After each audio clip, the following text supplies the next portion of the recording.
So picture yourself at the starting line of a 1,500-meter race. Okay, I'm there. Right, so the stadium is like totally quiet. Your heart is just pounding against your ribs, muscles coiled. You're waiting for that single sharp crack of the starting gun. The anticipation is crazy. Yeah, and then the gun goes off and you explode forward. But what I want to know is, what is actually happening inside your cells at that exact microsecond to propel you down the track? That's the real question, isn't it? Exactly. So today we are looking under the hood of human performance in a deep dive tailored specifically for you, the My-Nutri-Diary app community. It really is the ultimate biological engine, right? And our mission today is to tear that engine down and look at the actual parts. We're exploring the specific mechanics of how our bodies produce energy. Because understanding this architecture, it isn't something reserved just for elite track athletes. Oh, absolutely not. It's the absolute foundation for making smarter nutrition choices and, building exercise routines that support really healthy, vibrant aging. Right. So we're going to dig into the 5 distinct energy sources your cells rely on.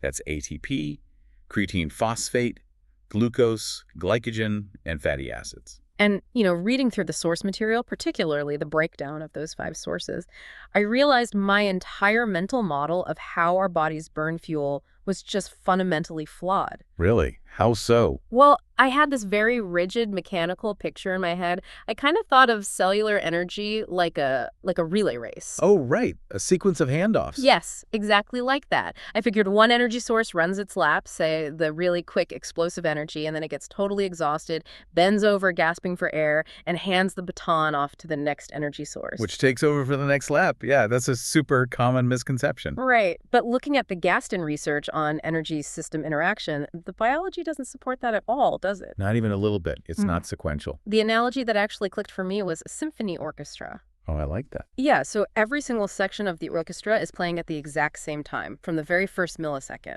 But different instruments take the solo, depending on how much fuel they have left. That symphony orchestra visual captures the reality perfectly. One of the most stubborn misconceptions in exercise physiology is that your body waits for one system to empty before opening the valve on the next. Right, which just isn't true. Exactly. The reality is that your cells use all available energy sources simultaneously. They're all firing. So even if I'm just sitting here in this chair talking to you, or if I suddenly sprint out the door, all 5 of these metabolic pathways are technically running. They are. They're all contributing to the total energy demand.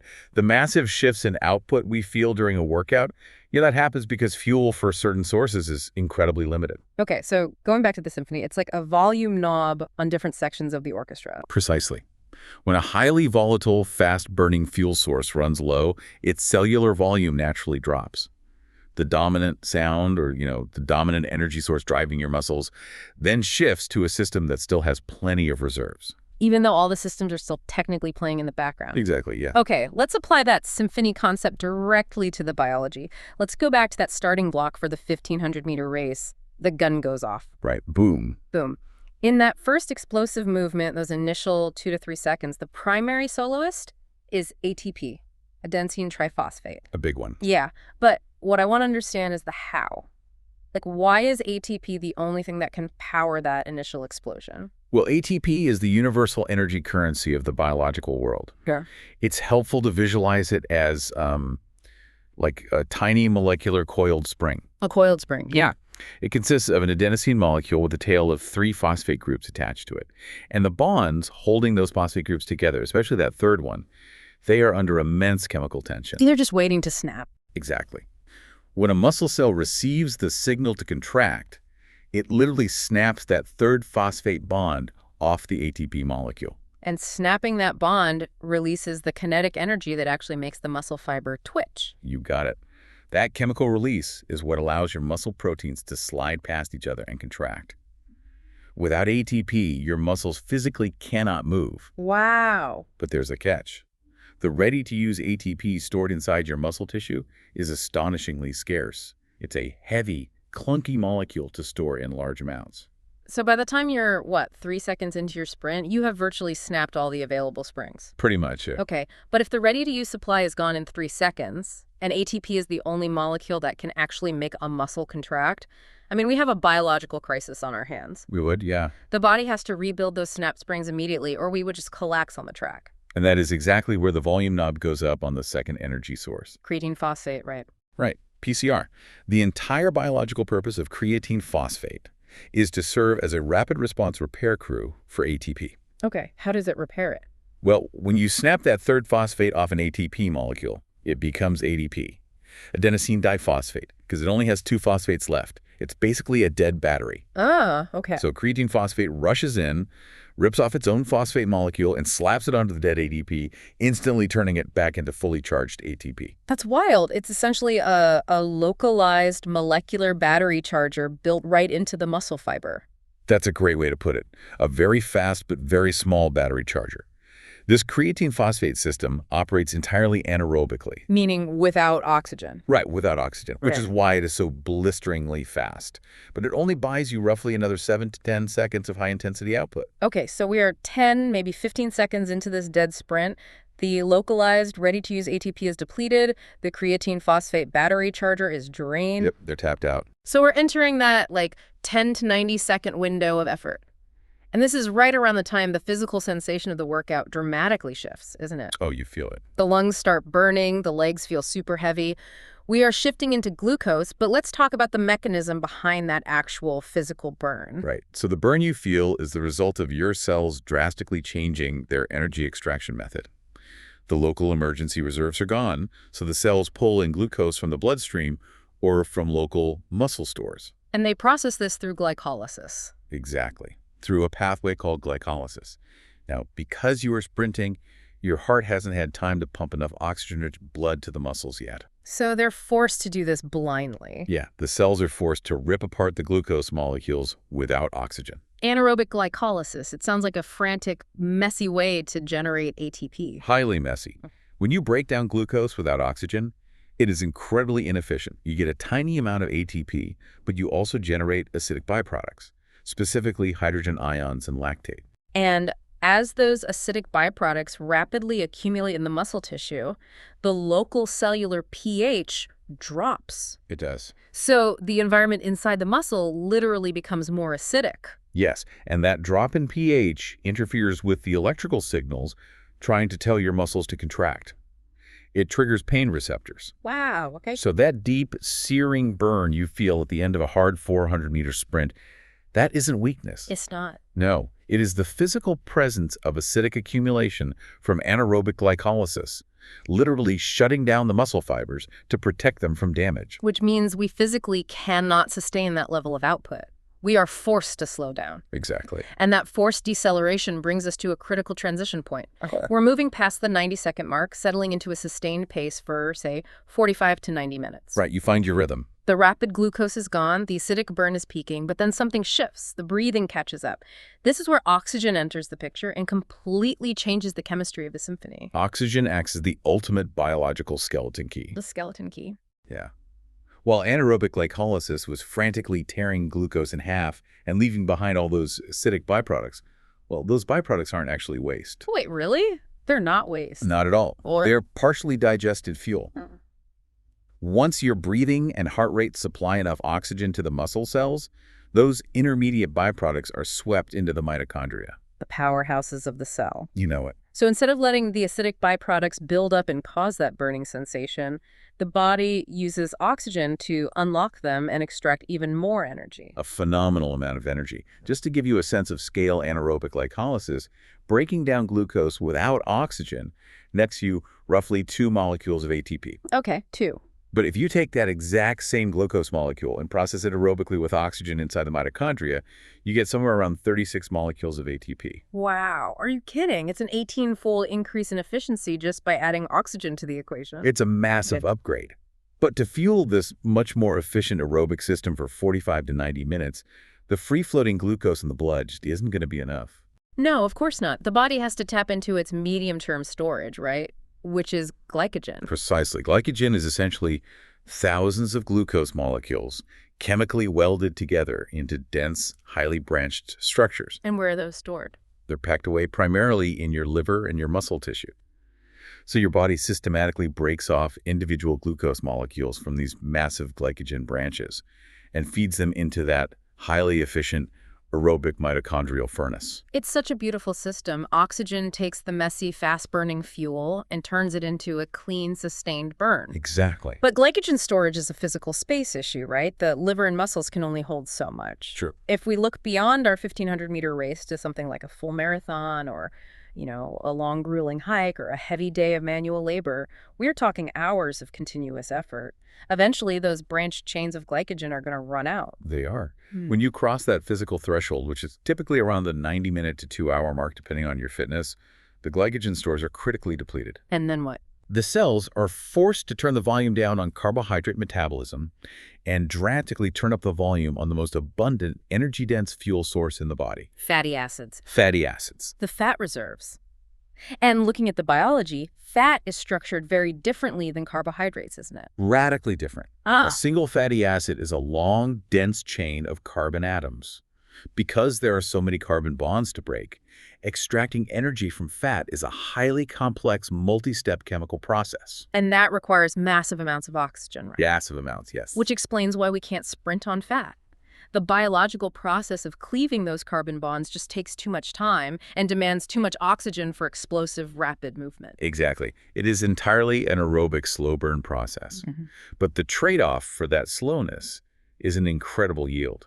A single fatty acid molecule can generate over 100 molecules of ATP. Even the leanest human beings on Earth carry enough stored fat to walk for hundreds of miles. It's an almost bottomless reservoir of slow-release energy designed to keep the human machine moving across vast distances. Man, that makes so much sense. If we look at the conceptual chart from the sources that plots out these energy systems over time, it maps this biological cascade perfectly. Oh, for sure. We see the sharp, immediate spike of ATP and creatine phosphate.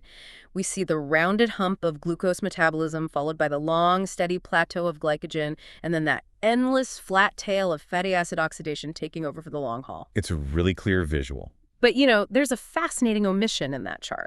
The extreme fallback. Yes. The chart stops at fatty acids. It assumes that as long as we have fat and oxygen, we can just keep going indefinitely.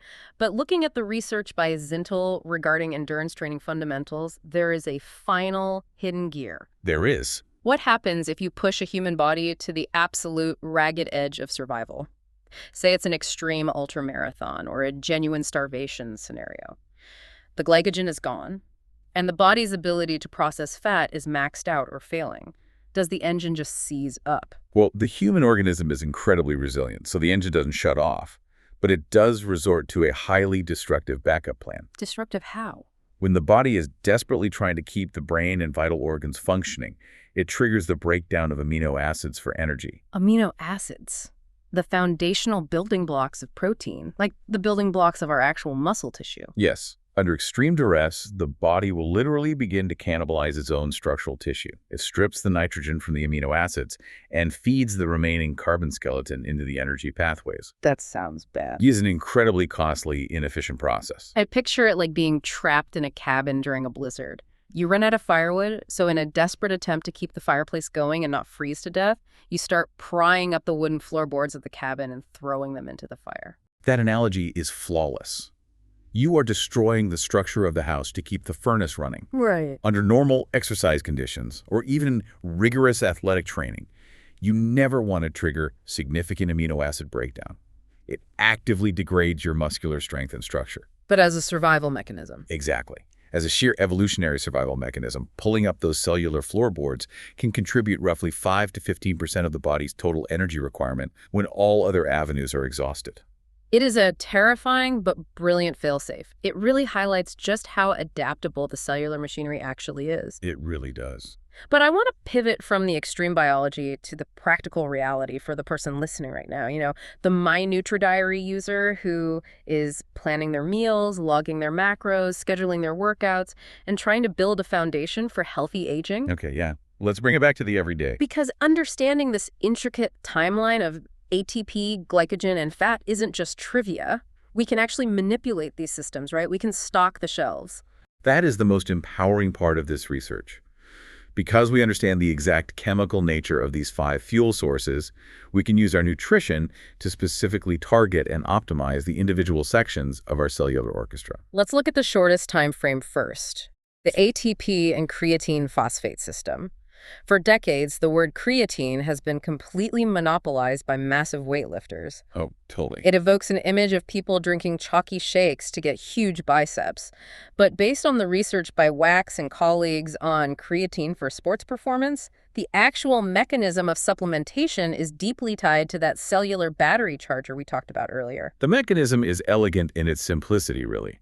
When you consume creatine monohydrate, it travels through the bloodstream and is actively transported inside your muscle cells, where it binds with a phosphate molecule to become creatine phosphate. Okay. So by supplementing, you're literally enlarging the cell's localized pool of PCR. You are physically building a larger localized battery charger inside the muscle fiber. So when that primary ATP spring snaps during an explosive movement, you have far more backup phosphate molecules standing by to instantly recharge it. Exactly. Which means you can maintain peak power output for several seconds longer before the cell is forced to drop down into the messy, burning, inefficient glucose system. And this has profound implications far beyond just weightlifting, doesn't it? Oh, huge implications. Think about it. If you are doing high-intensity interval training, if you are sprinting up a flight of stairs, or even recovering your balance to prevent a fall as you age, those are all pure anaerobic explosive movements. Right. And by saturating the muscles with creatine, the research shows a 5 to 15% increase in maximal power and work capacity. It's significant. You are giving your body an extended window of pure explosive energy simply by providing it the raw materials to store more cellular batteries. It's a direct nutritional hack of the biological timeline. Okay, so let's shift from the ultra-short game to the endurance game. The 45 to 90-minute aerobic window fueled by glycogen. The classic cultural example here is the runner's pasta party the night before a big race. Right, just eating mountains of spaghetti. Exactly. Does carbohydrate loading manipulate the biology in the same direct way? It is exactly the same principle, just applied to a different fuel tank. The Murray and Rosenblum research on glycogen metabolism lays out the mechanism very clearly. How does it work? Well, when you consume carbohydrates, your digestive system breaks them down into glucose. Your body uses whatever it needs in that moment to maintain blood sugar and fuel immediate activity. The excess is shuttled to the liver and the muscles. Where it gets chemically welded together into those massive, dense, highly branched structures of glycogen we discussed earlier. Right. So carbohydrate loading is the deliberate strategic process of gorging the liver and muscle cells with as much glucose as they can possibly synthesize into glycogen. Kind of like packing for a trip. Yes. Think of the muscle cell as having a specific number of empty suitcases for glycogen. Normally, those suitcases are maybe half full. By carbohydrate loading, you are frantically stuffing every single suitcase to the zipper until it is bursting. Because if you are going out for a long-distance run, a massive bike ride, or a strenuous hike, you are going to be heavily reliant on snapping off pieces of that stored glycogen to feed the aerobic system. Precisely. By showing up to the starting line with fully packed cellular suitcases, you dramatically delay the point of exhaustion. You push back the moment when your body runs out of branched carbohydrates? Yep, and is forced to throttle down and transition entirely to the slow, heavy process of breaking down fatty acids. You maintain a higher tempo of energy for a significantly longer period. It is so fascinating to realize that a calorie of fat and a calorie of carbohydrate do vastly different things once they cross the cellular membrane. They really do. And I think that is the ultimate takeaway for everyone listening, everyone using the My-Nutri-Diary app to track their life. Logging your meals and monitoring your macros isn't just an administrative exercise in making a caloric number go up or down on a screen. It's far more profound than that. You are quite literally acting as the quartermaster for your own cellular machinery. When you log complex carbohydrates, you are intentionally packing those glycogen suitcases for your weekend hike. Right. When you track your protein and perhaps consider a creatine supplement, you are actively building those localized explosive battery chargers to help you power through a tough lifting session or a quick sprint. You are purposefully stocking the shelves for these 5 different energy systems so your body can shift gears seamlessly, recover quickly, and maintain overall vitality. And if we look at the overarching goal of healthy aging, that ability to shift gears seamlessly is paramount, isn't it? It's everything. Yeah. We've spent this time breaking down the phenomenal mechanisms of how your cells constantly balance ATP, glucose, glycogen, and fat, depending on oxygen and demand. But the biological reality of aging is that the natural efficiency of those transitions, the cellular symphony conductor making the changes, it tends to lose its sharpness over time. The metabolic pathways become a bit rusty. Yeah. It might take the cells longer to shift from burning morning glucose to effectively tapping into fatty acids during a long afternoon walk. The transitions just get clunky. They do, which is what leads to sudden energy crashes or persistent fatigue. But understanding these distinct pathways presents an incredible opportunity for intervention. What kind of intervention? Well, it raises a deeply compelling question. If metabolic flexibility declines with age, could we use our knowledge of these exact systems to train the cellular conductor to stay sharp? Oh. By purposefully forcing the body to use different systems. Precisely. Imagine strategically programming your week. One day, you do a heavy, intense HII session to deliberately exhaust the ATP creatine system and flood the muscles with the acidic byproducts of anaerobic glycolysis. Forcing the body to adapt to that extreme stress. Right. Then the next day, you do a long, low-intensity, steady-state hike while fasting. Which intentionally bypasses the empty glycogen stores and forces your cellular machinery to meticulously extract energy from fatty acids. Exactly. Wow, it's a use it or lose it philosophy pushed all the way down to the molecular level. You aren't just training your cardiovascular fitness, you are actively practicing metabolic flexibility. You are forcing the orchestra to rehearse the difficult transitions. Ensuring that every biological pathway stays responsive, efficient, and ready to adapt to whatever demand you place on it. You are training your cells to switch gears in your 60s or 70s just as effortlessly as they did in your 20s. That is an incredibly powerful framework to operate from. It turns every meal and every workout into a deliberate signal sent directly to your cells. It really does. So to everyone listening, the next time you log your nutrition in the app, or the next time you feel that deep acidic burn in your legs on a tough hill, remember the symphony playing inside you. Understand the mechanisms at work. Exactly. Keep tracking your data, keep experimenting with your fuel, and keep harnessing your engine. Until next time, thanks for joining us on The Deep Dive.